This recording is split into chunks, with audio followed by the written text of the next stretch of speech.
Vamos ya con nuestro sofá amarillo en el día de hoy. Lo hemos llamado al sofá amarillo de hoy vías de escape, pero en realidad a mí me gustaría subtitularlo de otra manera. Historias que te llegan al corazón, historias que nos van a emocionar, historias que además nos van a hacer seguro reflexionar acerca de nuestra propia vida. Un aplauso inmenso, chicos y chicas, para Carlos Muñoz.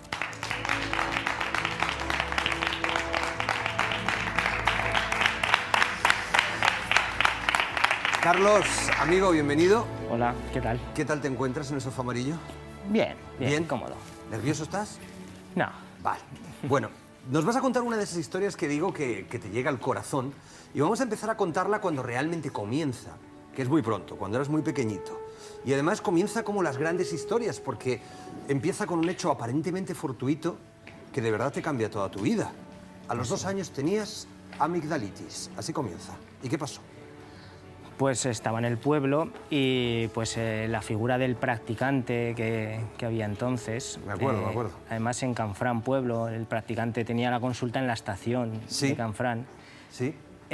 Pues me fui a poner una inyección de antibiótico. Sí. Con tan mala suerte que yo en ese momento estaba agarrotado, estaba llorando y me la puso y esa inyección no fue bien. Esa inyección se enquistó, se hizo un proceso muy tórpido, se acabó haciendo un absceso, al final acabó haciendo una fibrosis.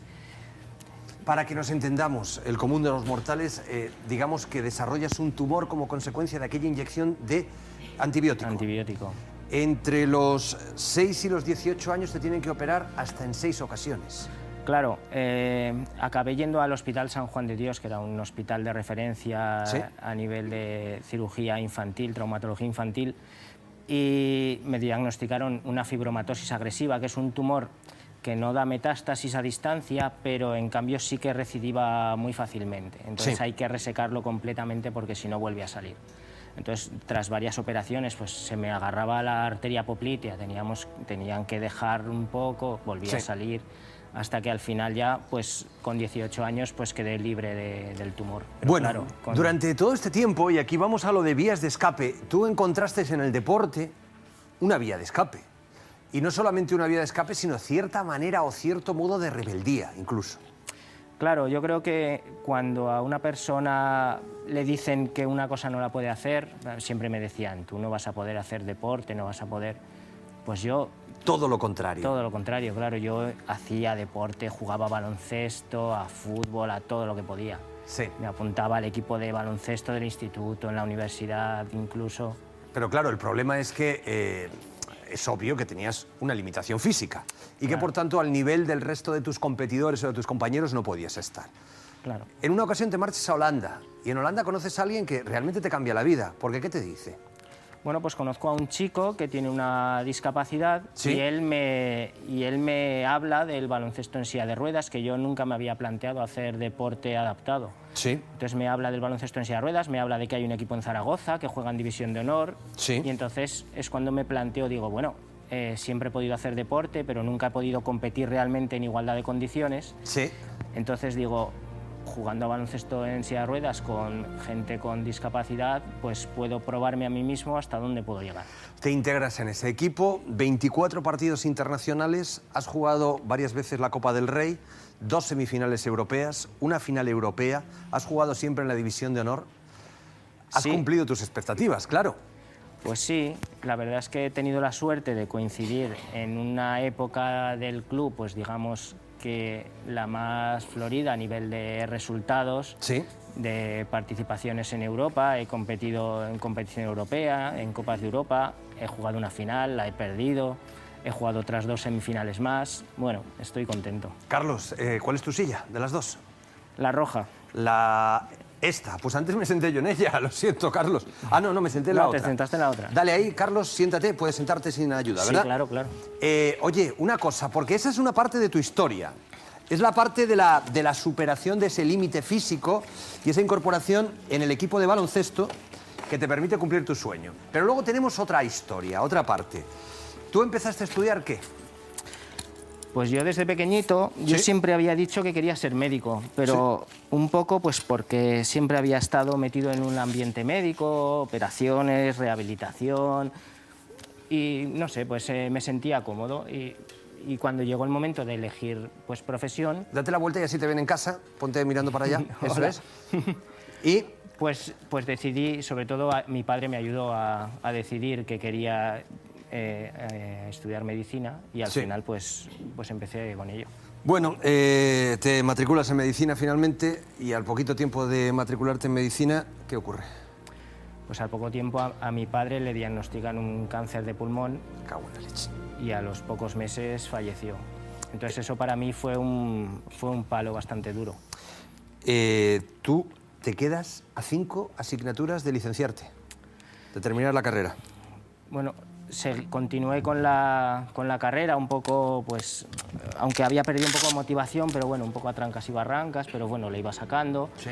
Pero cuando quedaban 5 asignaturas para terminar, pues lo dejé y me puse a trabajar. Te pusiste a trabajar, estuviste haciendo prácticamente de todo. De todo.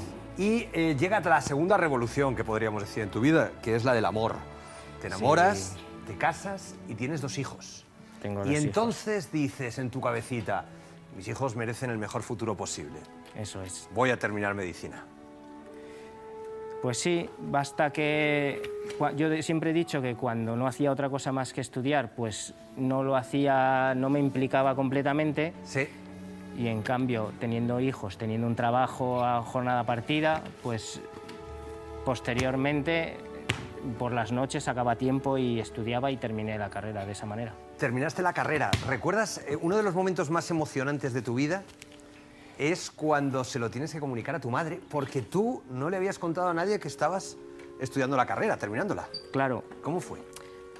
pues como era un proyecto un poco complicado, que no sabía cómo iba a salir, porque llevaba mucho tiempo sin estudiar, llevaba años que había abandonado la carrera, pues por una parte no quería ponerme presión añadida, entonces no se lo dije a nadie.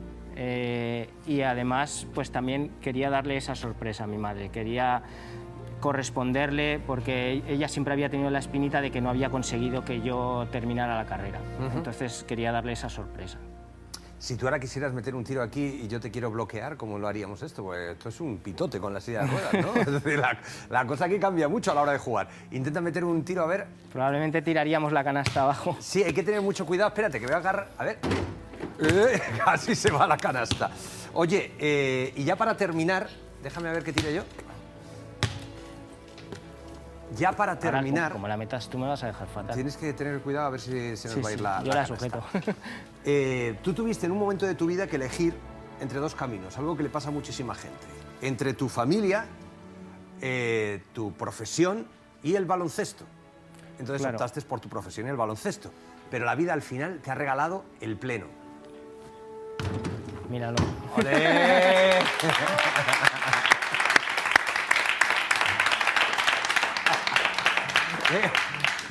No, aquí no la voy a poder coger. ¿La puedes coger tú? A ver. Oye, entonces, que al final te lo ha regalado todo, ¿y por qué estamos diciendo esto y ya con esto acabamos? Bueno, yo tenía 2 grandes ilusiones en mi vida. Una era ir a la selección española de baloncesto en silla de ruedas, un poco por aquello mismo de que yo quería demostrarme que podía ser competitivo y que mejor forma de ser competitivo que si te convocan para una selección, pues eso significa que estás entre los jugadores buenos. Sí. Pero otra ilusión era terminar la carrera. Entonces, claro, cuando tuve que elegir, pues lógicamente decidí centrarme en los estudios, incluso cuando yo creo que era mi mejor momento deportivo. Además, el seleccionador que había entonces, pues le gustaba mi forma de jugar, me conocía y tal, y podía haber tenido oportunidad, pero bueno, dejé el baloncesto, me centré en los estudios y cuando terminé, pues tuve la suerte de que me llamó para participar con la selección española como médico en 3 concentraciones preparalímpicas de Londres. Bueno, o sea que querías jugar al baloncesto, lo lograste. Querías ser médico, lo lograste. Querías tener una familia y ser feliz, lo lograste. Chico, yo creo que pleno al 15, de verdad. Un aplauso inmenso para Carlos Muñoz. Gracias, Carlos. Por allí, amigo.